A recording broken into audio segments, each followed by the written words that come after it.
In this segment, we're going to start to cover the classwork tab. Now, we're actually going to be breaking down this part of the segment into four different parts. We're going to look at creating topics and how we can use that to organize the classwork inside of our Google Classroom. We're going to look at creating materials. These are items that don't have a workflow, but I still need to get them to my students.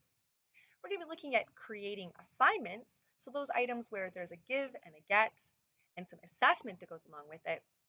And then finally, we're going to actually look at managing that workflow by being able to look at student work and be able to provide some feedback. And so in this segment, we're going to start with topics. Now, when we go into the classwork tab, it's a little bit like creating our binder.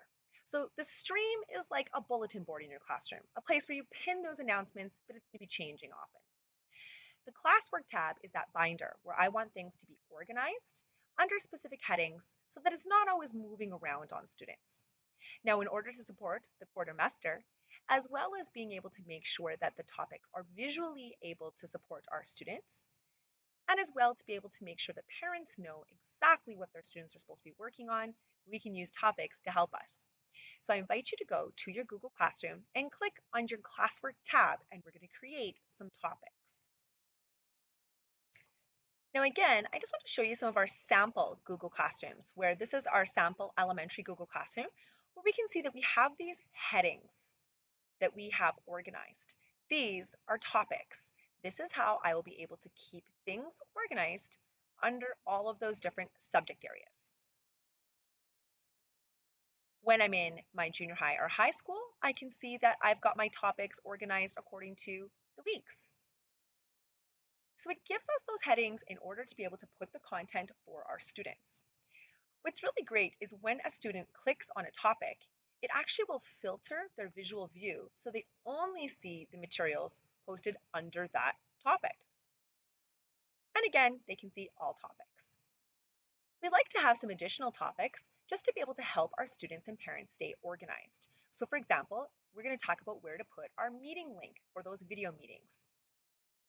How do we focus them with a topic called today's work, important classroom materials, and then of course we can start to organize things according to subject area. So in my sample classroom, I'm going to go to the classwork tab and I can see right now that it's empty. What I'm going to look at doing is creating a topic. How do I want to be able to organize my classroom? So first of all, I'm going to add a topic called class materials. One thing that you could do is you can make your topics visual. Did you know that if you're on a Windows computer, you can actually right click and select emoji? You could go ahead and type to find a specific emoji, or here I can see some of the recent ones that I've used. So I could go ahead and I could add some emoji visual cues to my topics just by right clicking emoji.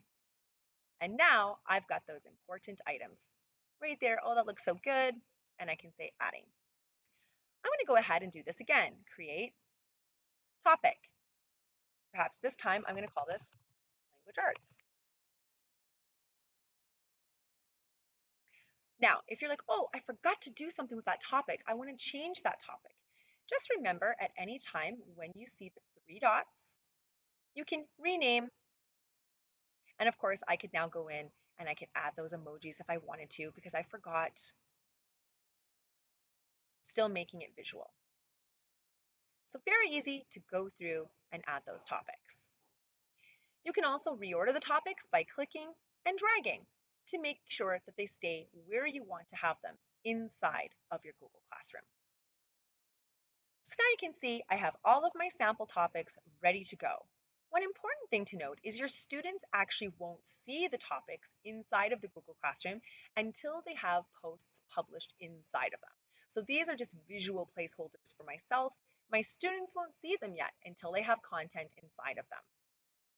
This is how topics are going to help us now insert materials and assignments in the next segments.